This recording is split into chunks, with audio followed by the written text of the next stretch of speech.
आज उमेदवारी अर्ज माघारी घेण्याचा शेवटचा दिवस असल्याने सर्वच पक्ष आपल्या बंडखोरांना थांबवण्याचा शेवटचा प्रयत्न करतायत। ठाकरे बंधूही आपल्या विजयासाठी जीव तोडून प्रयत्न करतायत।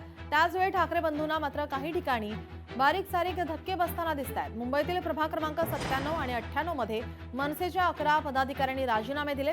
वांद्रेतील प्रभाग 97 हा ठाकरेंच्या उमेदवाराला गेल्याने तर प्रभाग 98 मधील मनसेचा उमेदवार मान्य नसल्याने 11 पदाधिकाऱ्यांनी राजीनाम्याचा निर्णय घेतल्याचं समोर आलंय।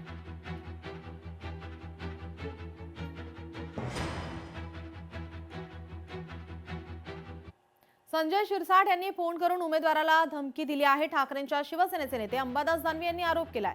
मंत्र्यांकडून उमेदवाराला लाख रुपये देतो अशी प्रलोभनं, उमेदवारांनी न ऐकल्यास त्यांचं घर पाडण्याची धमकी ठाकरे सेनेच्या उमेदवारांना धमक्या देत असल्याचा आरोप होतोय। संभाजीनगरात विशेषतः सत्ताधारी पक्षाचे मंत्री शिवसैनिकांना जे उद्धवजी बाळासाहेब ठाकरे पक्षाकडून उभे आहेत त्यांना दम देण्याचा प्रयत्न करतात, धमक्या देण्याचा प्रयत्न करतात आणि काही अधिकारी सुद्धा उमेदवारांना फोन करतात। मी एवढाच इशारा देतो की घोडा मैदान जवळ आहे, एकेकाचा हिशोब ठेवला जाईल। अधिकाऱ्यांना विशेषतः मी सांगतो, एखाद्याने फोन केला ना तर त्याची नाही मी गाढ होऊन मिरवणूक काढली तर माझं नाव अंबादास दानवे नाही, लक्षात ठेवा। सगळ्या फोनचा रेकॉर्ड मी ठेवतोय आणि म्हणून निवडणूक आयोगाला सुद्धा मी सांगू इच्छितो की अशा पद्धतीनं मंत्री मिसयूज करतायत, अधिकारी काही उमेदवारांना फोन करतायत, याची दखल घ्यावी, नाहीतर त्याला शिवसैनिक योग्य तो धडा शिकवतील। प्रभाग क्रमांक 95 मधील बंडखोर चंद्रशेखर वायंगणकर नॉट रिचेबल आहेत। चंद्रशेखर वायंगणकर ठाकरेंच्या शिवसेनेचे माजी नगरसेवक आहेत। प्रभाग 95 मधून हरिशास्त्री ठाकरेंच्या सेनेचे अधिकृत उमेदवार आहेत। या ठिकाणी चंद्रशेखर वायंगणकर यांनी अपक्ष उमेदवारी अर्ज दाखल केलाय। बंडखोरांना संपर्क साधण्याचा ठाकरेंच्या सेनेकडून प्रयत्न सुरू आहे।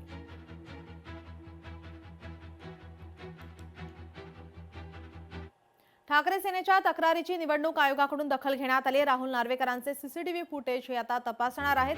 अर्ज भरणाऱ्या उमेदवारांना धमकावल्याचा आरोप आहे। विरोधी उमेदवारांकडून निवडणूक आयोगाकडे तक्रार दाखल करण्यात आली आहे। निवडणूक आयोगाकडून चौकशीची प्रक्रिया सुरू झाली आहे। आयोगाने महापालिका आयुक्तांकडून अहवाल मागवला आहे।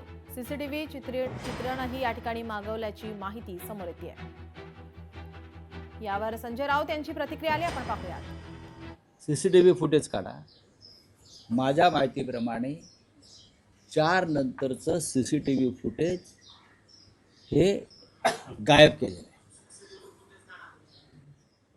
सीसीटीव्ही फुटेज गायब कसं होतं? विधानसभा अध्यक्षांचं कसं होतं? भूषण गगराणी हे पालिकेचे आयुक्त आहेत, तेही या कट कारस्थानामध्ये सामील झाले आहेत का? आणि मी कशाला म्हणतो, निवडणूक आयोगाने चौकशी सुरू केलेली आहे, पण चौकशी सुरू झाल्यावर या प्रकरणात ज्या विधानसभा अध्यक्षांनी धमक्या दिल्या आहेत उमेदवारांना विरोधी पक्षाच्या, सीसीटीव्ही फुटेज गायब होत आहे। ही यंत्रणा यांची, महापालिका आयुक्तांनी याचं उत्तर दिलं पाहिजे। लोकशाही मराठी ऐका, पहा, जागरूक रहा।